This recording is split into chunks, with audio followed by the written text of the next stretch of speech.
What's up mga bossing? Panibagong araw, panibagong buhay na naman sa ating lahat. This is Poy, ang tropang laging game sa adventure.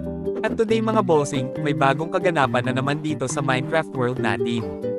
Meron kasing, nag-comment sa atin at gusto niyang malaman kung anong texture pack ang gamit dito sa video na pinapanood nyo.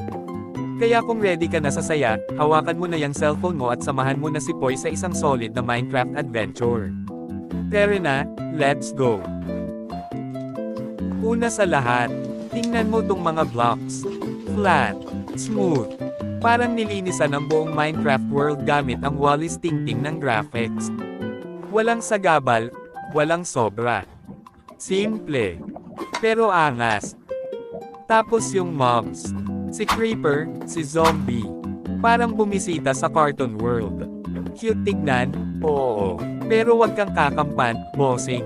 Sisubog pa rin si Creeper kapag niyakap ka niyan. At ang pinakaastig, bossing, kahit cellphone lang gamit ko. Solid ang performance. Walang lag, walang frame drops. Parang Minecraft na ginamitan ng magic. Pero ang sikreto, texture pack lang to.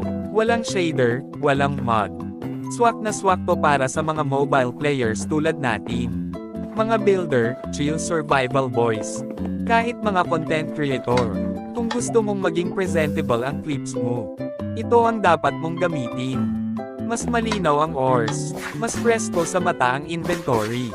At ang UI, sobrang linas. Mukha na siyang Minecraft na pang-trailer.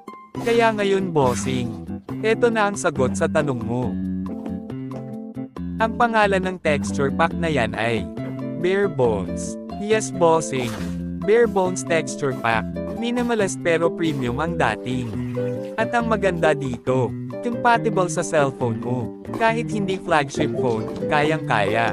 At kung gusto mong i-download to, nandyan sa YouTube channel ko ang full tutorial. At syempre, nandun na rin ang download link. Kaya kung trip mong ayusin ang Minecraft mo at gawin siyang trailer level, puntahan mo na ang channel ko, bossing.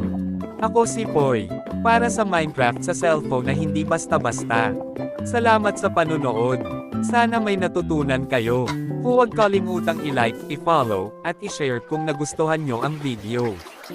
Hanggang sa muli, paalam!